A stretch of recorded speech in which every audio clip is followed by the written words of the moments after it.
अस्सलाम वालेकुम, my name is Arsalan नज़र एंड यू आर वाचिंग गपशप विद अरसलान नज़र। आज के इस शो में आपको हम वेलकम करेंगे। आज का जो मेरा शो है वो ज़रा डिफरेंट होने वाला है। आज हम बात करेंगे सूफ़ीज़म पर और मेरे साथ एक ऐसी पर्सनैलिटी मौजूद है आज जो मॉडर्न लाइफ बसर करते हुए अचानक से सूफ़ीज़म में प्रमोट हो गए। जी हाँ, आज हमारे साथ मौजूद हैं रज़ाउल हुसनैन। आइए इनसे बात करते हैं। रज़ा, पहले तो आप बताइए कि आपके क्या हाल चाल हैं और कैसे आपकी ज़िंदगी गुजर रही है। वालेकुम सलाम। मैं बिल्कुल ठीक ठाक हूँ, अल्हम्दुलिल्लाह। अल्लाह का बहुत ख़ास करम है।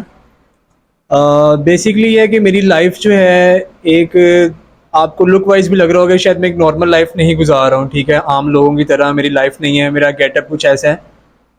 बहुत से लोग मेरे से क्वेश्चन करते हैं मुझे अपनी जॉब से रिलेटेड। बेसिकली मेरी आईटी की फील्ड है, मैं ग्रेजुएट हूँ। ठीक है, मैं स्टडी भी कर रहा हूँ साथ। और ये है कि मुझे काफ़ी चैलेंजेस का सामना करना पड़ा इस गेटअप में। लोग समझते हैं कि मुझे किसी से इश्क हो गया है जिसकी बिना पर मैंने ये अपना लिया हुआ है। लेकिन इश्क में भी दो इकसाम होती हैं, इश्क हकीकी और इश्क मजाजी।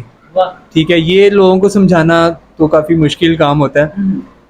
तो बाकी जो है आप, बहरहाल आपको इश्क हकीकी हुआ या इश्क मजाजी हुआ, और ये जो आपने हुलिया बनाया, क्या ये स्टाइल है, इसको मैं स्टाइल में लूँ, या एक वाकई ये दरवेशी लाइन की तरफ, सूफीज़म की तरफ आप अपना रुझान रखते हैं, उसको फॉलो करते हैं?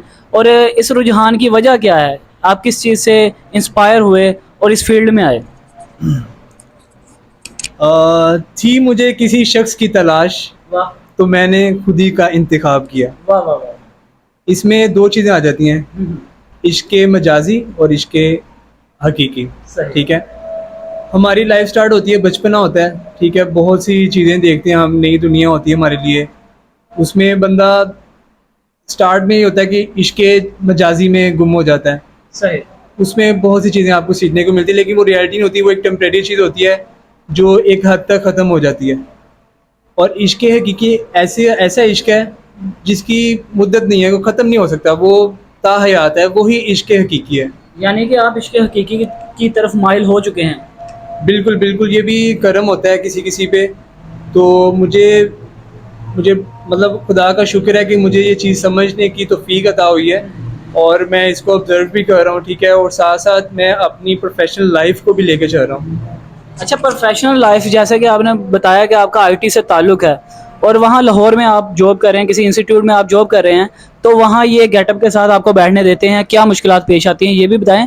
और मैं अपने सवाल को एक दफ़ा फिर रिपीट करूँगा जो मैंने आपसे पूछा था कि आप किस पर्सनैलिटी से इंस्पायर होकर किस तरह सूफीज़म में आए, ये भी काइंडली एक्सप्लेन करें। तो सबसे पहले तो गेटअप के बारे में बता दें कि माशरा आपको एक्सेप्ट कर लेता है जहाँ आप जॉब करते हैं वो? हम पे तो घर की भी बहुत जिम्मेदारियाँ हैं, हम तो मजनू जैसा हाल भी नहीं कर सकते। वाह वाह वाह। बेसिकली सबसे पहले ये है कि मुझे अपनी लाइफ में जो भी जॉब वगैरह से रिलेटेड और हमारी फैमिली से रिलेटेड काफ़ी चैलेंजेस का सामना करना पड़ा है। मेरी फैमिली भी इस गेटअप से खुश नहीं है, लेकिन वो ऐसे ऐसे इस चीज़ को समझ रहे हैं। ठीक है, और इसको प्रोफेशनल लाइफ में लेके आता हूँ। अगर मैं अपनी जॉब से related, basically I am a graduate person, so I am doing work at software house. ठीक है, मैं लॉजिस्टिक से मेरा है ताल्लुक, लॉजिस्टिक कंपनी से। तो वो आपको बैठने देते हैं ऐसे? बेसिकली इससे पहले मैं जो जहाँ जॉब कर रहा था, तो उनकी ये शर्त हो गई थी कि अगर आप इस हुलिये में हमारे पास आते हैं तो इसके हमारे पास कोई जॉब नहीं है आपके लिए। तो मुझे काफ़ी वहाँ मुश्किलात का सामना करना पड़ा है, कुछ थोड़ा सी चेंजिंग भी लानी पड़ी है, लेकिन दिल नहीं मान रहा था वो, फिर मुझे जॉब स्किप करनी पड़ी है। अभी जहाँ मैं कर रहा हूँ, ठीक है, उनको समझ आती है इन चीज़ों की, लेकिन मैं दोनों चीज़ों को मैनेज कर रहा हूँ। मतलब थोड़ा सा होता है, उनको एक्सप्लेन भी करना पड़ता है। कुछ चीज़ें होती हैं ऐसी कि कुछ लोग समझ जाते हैं, कुछ लोग नहीं समझ पाते हैं। ठीक है। और आपने दूसरा सवाल किया था कि इंस्पायर किस से हुए हैं कि जो उसमें ये था कि मुझे मैं पहले बुक्स वगैरह पढ़ता था ना, उसमें बुल्ले शाह का मैंने काफ़ी पढ़ा हुआ था। उनके इश्क की कलाम, कलाम पढ़ा हुआ था, उनके इश्क की दास्तान देखी हुई थी, पढ़ी हुई थी सारी। तो फिर मुझे वहाँ पे लगा हुआ जाने का शौक़ हुआ। तो उनकी पर्सनैलिटी से मैं इंस्पायर हुआ हूँ।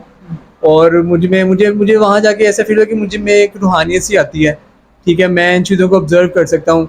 मतलब एक नॉर्मल बंदा जो चीज़ें आप देख रहे हैं, ठीक है, आप समझ रहे हैं, वो जस्ट आप अपने फ़ायदे के लिए सोच रहे होते हैं, लेकिन मैं उससे आगे मेरी सोच होती है कि उसकी भलाई जिसमें हो, उस बंदे को उससे फ़ायदा हो। ठीक है, मैं इतना डीपली, मतलब मेरा माइंड होता है कि मैं अगले बंदे की हर तरह से हेल्प करूँ और चीज़ों को समझूँ।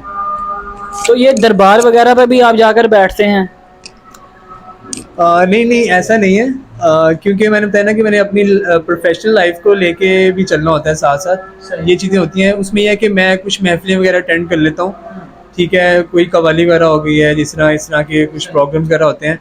किसी कोई अच्छा कोई राइटर होता है, कोई उसकी मतलब कोई शायर पोइट्री वगैरह होती है, वो मैं सुन लेता हूँ, महफिल अटेंड कर लेता हूँ। तो इस तरह मैं दोनों चीज़ों को लेके मैनेज कर रहा हूँ।